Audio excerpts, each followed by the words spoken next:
Good day, everyone. This is Kaylin, and thank you for attending. Thank you for listening. Today is the first day of July, so welcome to July, everyone. Say hello, July. Um, um, I have a few people in my family with birthdays this month.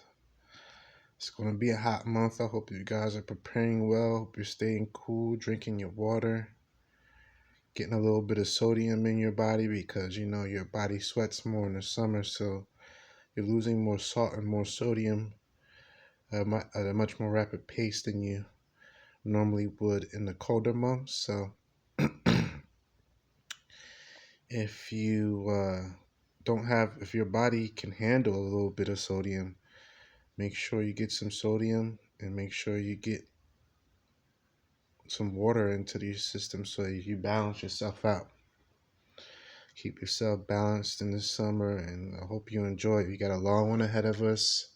Let's take it day by day and take our time with it and enjoy ourselves. And hopefully, me and you, whoever you are listening, will have chance to talk more and spend time together and enjoy laughs together and all that. Today, you guys, there's not really a writing plan that I'm going to tend to today. Today is July 1st. What I did want to do is I brought up to you guys Reverence in the last Bro series, and we spoke about reverence and a little bit of what that means. And today I thought that maybe we could, together learn a little bit more about what it means and how we can use it in today's world and, how it can help us and how, and just really how, the quality of reverence. I hope we can learn a little bit about that today, you and me both together.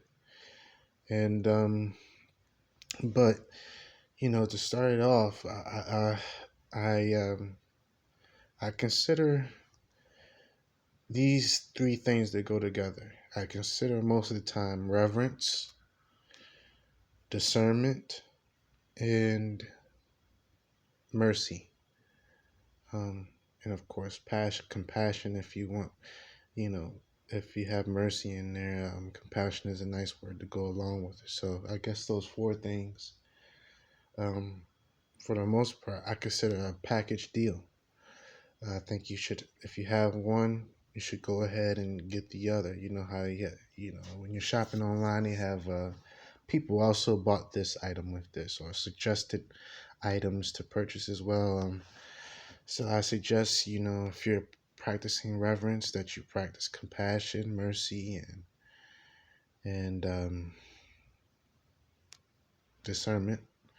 And if you're practicing discernment, practice reverence, mercy, and compassion. If you're practicing mercy, practice compassion, reverence, and discernment. And if you're practicing compassion, practice mercy, practice discernment, and practice reverence all at the same time. Make it a package deal.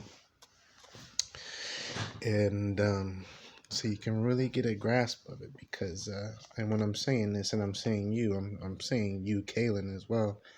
I'm listening to everything, and I think that I'm listening to the spirit, and I think that we should. I think I learn better. I think we all learn better when we have each other. And so one story that brings me to one thing that I wanted to talk to you guys about was there was a moment in my past that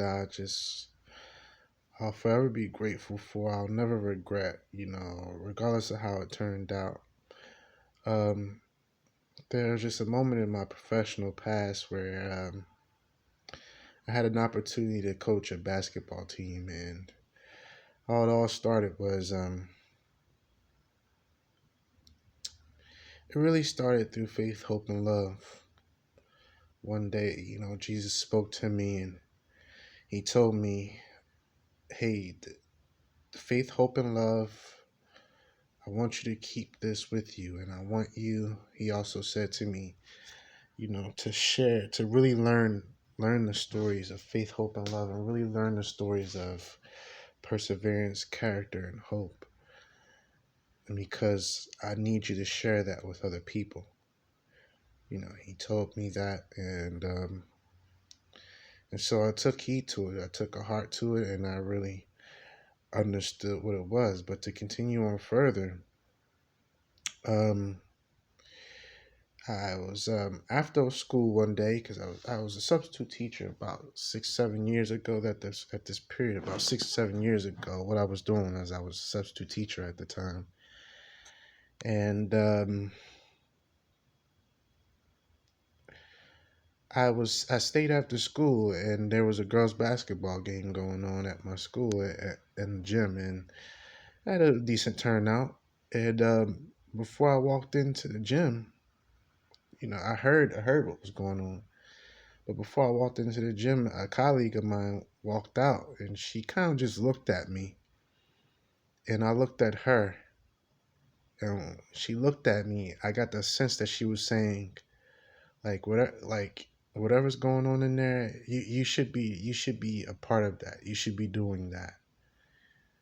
And like that's what I got from her. That's you. She was saying to me, like, when you walk in there, like that's you. Like, find your niche in there. And so, without any words being said, she said it straight to my heart. And so I walked in. And so I'm gonna cut the story right there first, because um, the one quality that I want to bring up there was reverence. Okay, so reverence. Reverence to me is when you dig deep down, and you have discernment for someone, and you're figuring out what is their spiritual purpose. What's their spiritual purpose? What's this? Remember, we spoke of the relationship that we have with Jesus, and we sit in the booth. What's the spiritual purpose of a person? What's their real meaning of being on this earth? And or just what's going on around you? What's their purpose of being around you?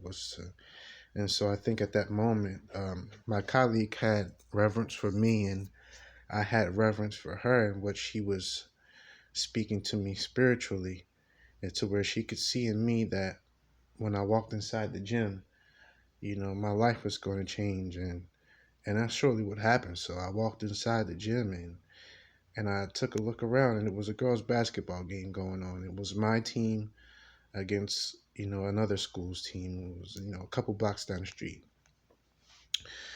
but the other team, they weren't very talented. They weren't extremely talented. Like how my school's team was. They were a mixed race of kids. Mexican, Indian, Spanish, all different races. Blacks was on the opponent's team, and my team, my school's team was probably just more predominantly one race, and that was probably the ethnic, African American race. But the opponent's team was a mixture, and so you can tell that they just weren't very skilled and talented at basketball.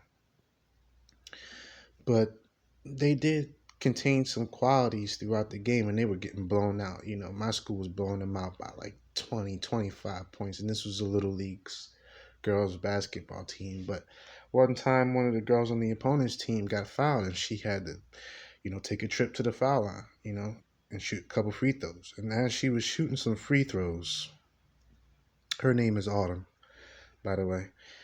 After, as Autumn was shooting free throws, the the cheerleaders from my school were cheerleading like boom, boom, boom, boom, boom, boom. Miss said boom, boom, boom, boom, boom, boom. Miss said, so you know that drill. You know that the cheerleaders do when somebody's at the foul line shooting free throws. They're saying miss it, so they throw someone off, and This girl, she was in the third grade, autumn, and she looked around and she looked up at these girls, and they were huge. Like, compared to her, they were in the eighth grade. They were ready to go to high school. They were huge to her. She was looking up at them as they were cheering, Miss Sid, and she's like, "Oh my god!" And like her facial expression was like, "Oh my god, what am I up against?" And so she continued to shoot her free throws, and she may have missed one or she may have made both, but I know she made one for sure. And she continued playing, but through all the hostility and the adversity going on, you know, neither her nor her teammates really lost their enthusiasm about playing in the game. They kept their perseverance going, they kept their character going. And, even though they were getting blown out by five, when it was their time to have the ball, they walked up the court and they had determination. They may not have had a chance to win against this team, but they still had determination, and no quit was in them, and no and they had just all the perseverance in the world that you can have for just young third and fourth grade basketball players. So I really admired that. And I think I began to see, around this time, what my colleague was trying to share with me. And I looked over at the opponent's team's bench, and I saw their coach, and I saw the other players that was sitting on the bench, and I felt like immediately what Jesus said to me came to my heart, and I felt like that was the group that needed to know what Jesus wanted me to teach someone. And so he gave me a purpose, and the very next day I went to that school. So I stopped working at the school that same day. Like, I never worked there again. I stopped working at that school and I went to the opponent's basketball team school, and I spoke to a secretary there, and I asked, "Hey," when I walked in, I said, "Hey, you guys looking for any substitute teachers? I'd love to give you guys a hand." And she was like, "Yeah, leave your information here, and I'll look it over the weekend, and then next week we'll give you a call and see when you can come in." And everything. I was like, "Okay, great." So I left her my phone number. I left her, just my information. I asked her, did she need any transcripts, my college transcripts, to prove to her, I was eligible to be a substitute teacher, anywhere in the state. And she said, "Yeah, bring it next week," and all that. So I was like, "Oh, cool." So I began walking back home, but like, before I even got to the next street light after leaving at school, before I even got to the street light, she called my cell phone and she was like, "Hey, I can use you coming in on Monday." So instead of me thinking that, I wouldn't have known whether or not they would consider me till next week, she's actually giving me a call telling me to come in, like, next week you're going to be working on Monday. So that was a Friday. So on Monday, I was going to be working. So I came in on Monday, and long and behold, I early in the morning, I see the coach of the basketball team that was playing against my original school's team.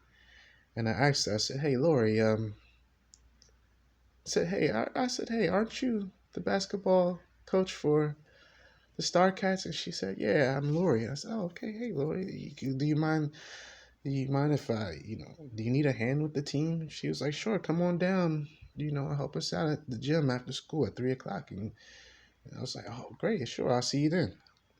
And so that was a done deal. So it all worked out.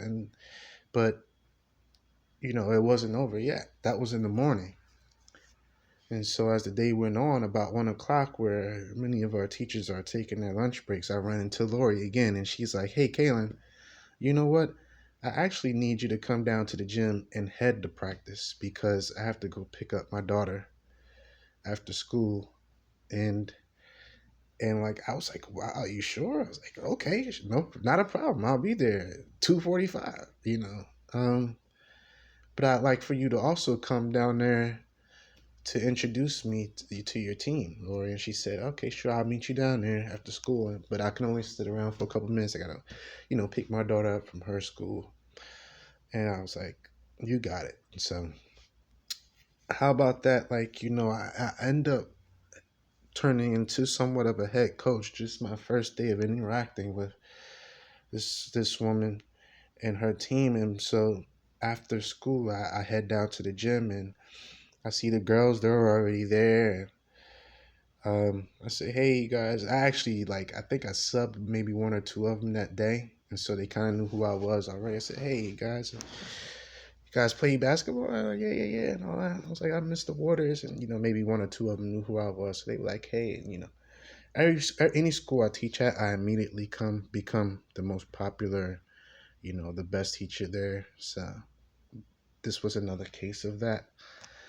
But anyway, Lori came down to the gym and she was ready to leave the school to go pick up her daughter. And she was like, hey, you guys, this is Mr. Waters.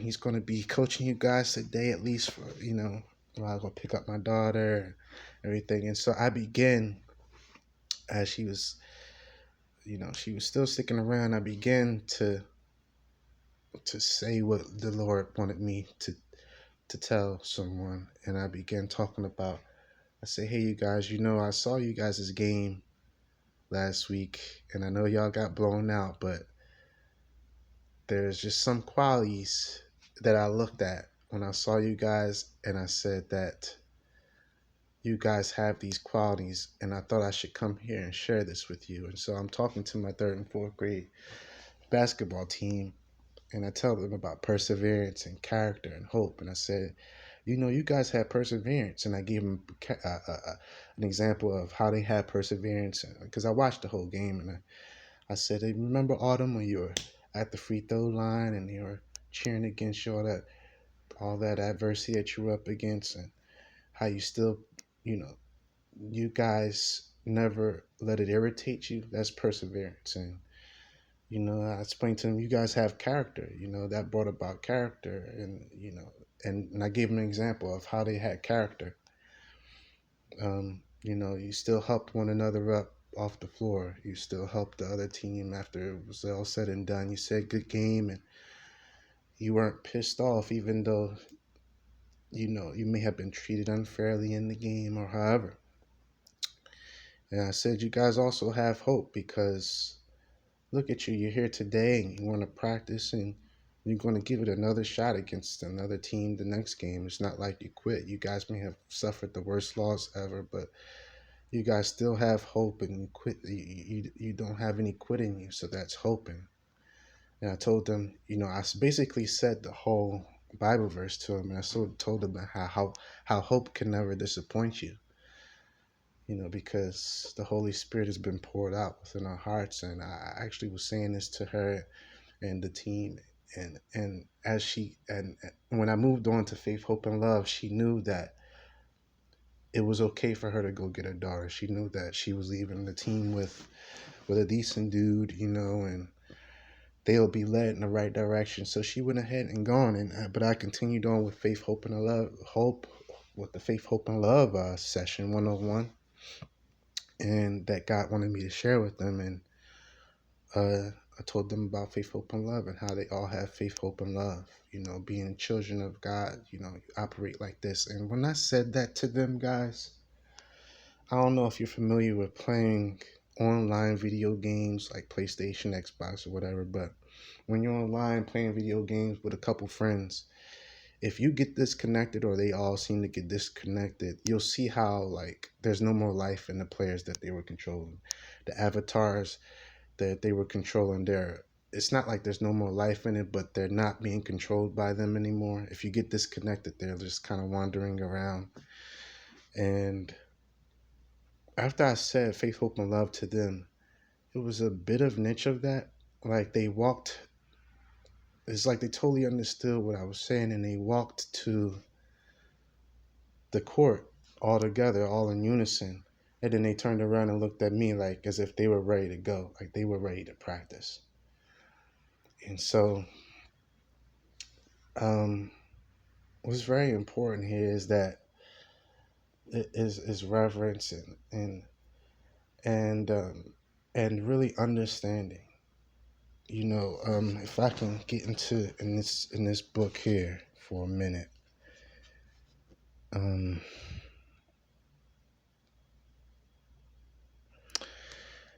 Proverbs 9 and 10, right? Excuse me, folks.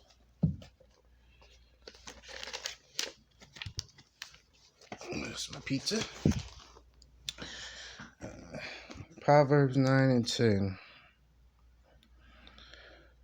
Proverbs chapter 9, verse 10 says, "The fear of the Lord is the beginning of wisdom, and the knowledge of the holy is understanding." So when we bro series this line right here, like, bro, the knowledge of the holy is understanding. So anyone who's holy, like, they get their knowledge from understanding something. They get their knowledge from accepting, from learning from others. That's, anyone who's holy does. So I consider my team, as soon as they walked away from me, the way that they walked away from me and walked to the middle of the court with the basketballs, I immediately said, "Hey, Lord, I know that's you. Guide your children where you want them to go." I said that, and then I walked over to them, and then we began our first practice. And our practices were very unique because, like how I said, they weren't very talented girls in basketball. They may have been, every one of them may have had like one thing, one skill that they did decent. They probably weren't great at anything. They probably weren't even good at anything. But as far as basketball is concerned, they were probably decent at one thing. And so we practiced discernment with each other. We practiced reverence with each other, and we respected each other's abilities and disabilities. And so you can get just as much of a positivity out of a disability than you can from your own abilities when you realize that, okay, I can dribble very well, but I can't shoot threes very well. But Dana or Darlene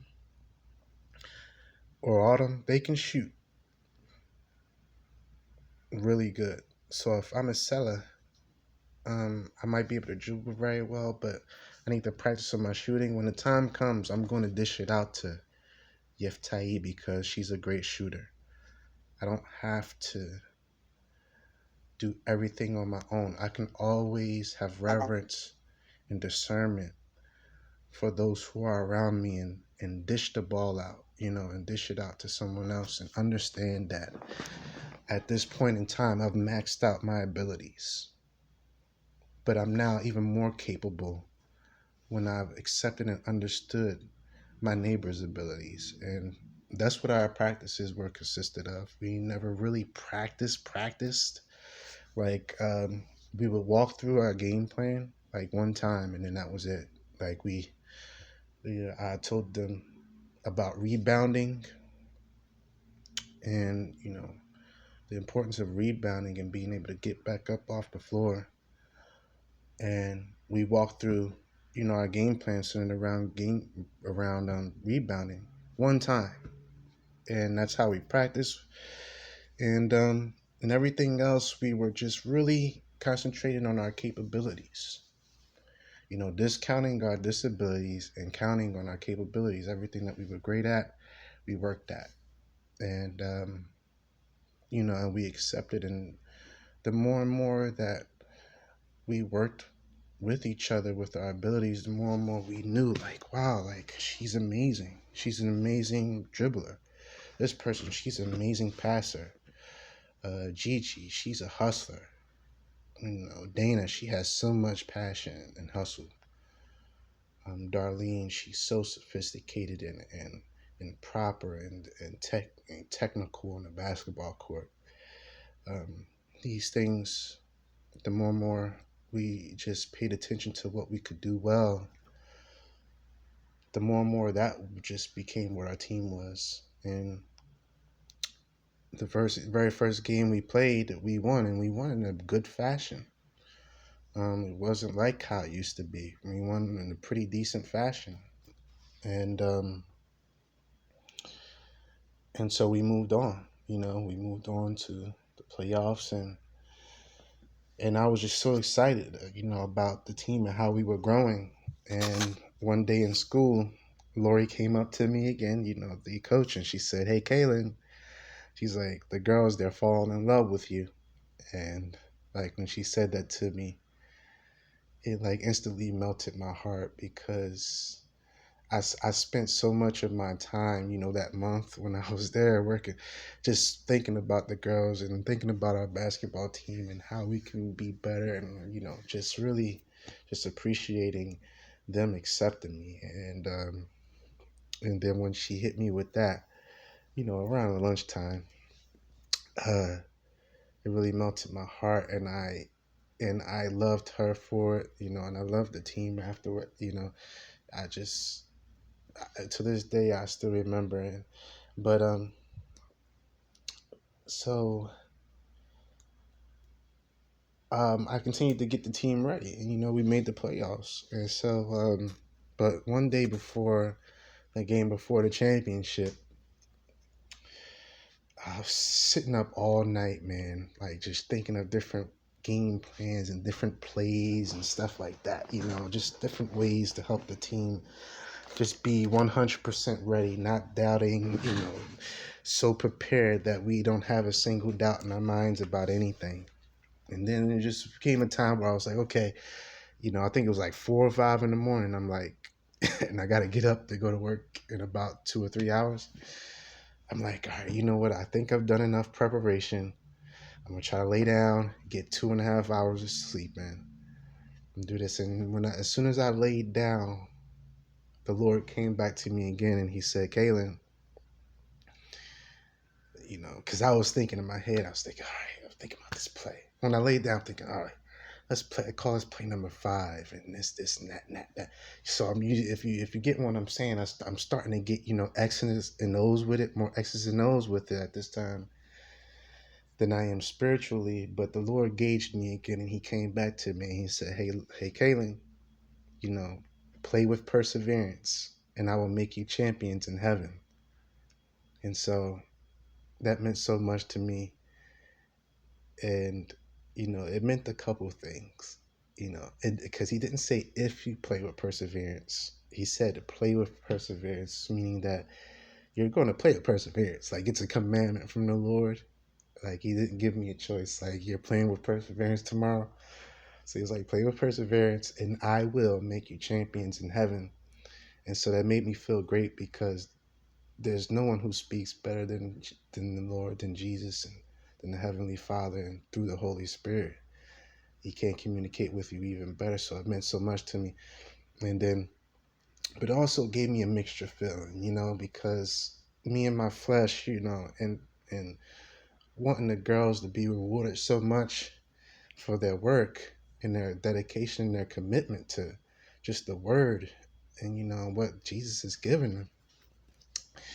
I wanted them to win. I was up so late. I wanted them to be so prepared. And when the Lord said to me, play with perseverance, I will make you champions in heaven, kind of had me a mixture of emotion, because it's kind of saying that you may be upset tomorrow, Kaylin. Tomorrow you might be upset. But I'm saying to y'all, make you champions in heaven, because the ladder, so far down the road, when you persevere, your treasure chest isn't in tomorrow. Kaylin, your treasure chest is in heaven. It's down the road. And so just play with perseverance tomorrow, and I will, you know, make you champions in heaven. And but then again, with Lord speaking to me, I'm like, oh man, ain't nobody stopping us tomorrow, man. My girls are gonna be on fire. Like, oh my goodness, we are gonna be. But into tomorrow we go, and after school we're on a bus trip, go heading to Uptown School Complex, and the school always has a great anything, any kind of sport you want to name, they have a great anything. And so they especially had a great basketball team. And we were on our way there, and I told the girls, hey, remember faith, hope, and love. That's what we're built on, guys. I told them, forget every technique that we practiced on at practice. Get all the basketball X's and O's. Remember faith, hope, and love, you guys. Perseverance, character, and hope. Go out there, have fun, and show them who you are inside. And that was my pep talk for them. And so my third and fourth team went out there, and man, did they play so well. We got off to a rough start because they're still learning their new bodies. If you can get what I mean, they're still, so we got off to, a rough start until they realized, you know, that to hug their opponents, to love on them, and so we got into a hole deep, and getting into a hole, it could be a 6, 8, or 10 point lead, anything like that. In little league girls basketball is an eternity, and in most situations you probably won't come back, but our team came back. Our team kept fighting and kept fighting. We didn't really get a single call to go our way. I'm literally gonna say, like, we may have gotten one call the whole game going our way. Everything that happened for us, we fought for, we had faith for, and hope and love, and all the way until the end. And there was even a point in time where one of the girls, she got so hot with the basketball. She was shooting so hot, like she got to the foul line, and there was just no doubt in my mind that she was going to make them, and she nailed them both. And real quickly, they had some students working the scoreboard, and at this time, it's really in the deep climax part of the game where everybody's looking at the action on the floor, and nobody's really worried about the scoreboard. But she nailed her 2 free throws, and they they gave her 2 points, but then they nabbed them off really quickly. Some immature kids who just, some immature 7th or 8th grade kids who's controlling the clock that nobody's really paying attention to, knocked 2 points off. So really just didn't credit her for the 2 points that she made from the free throw line, and my team noticed it. My team noticed it. So this was about maybe, I want to say late second quarter or third quarter.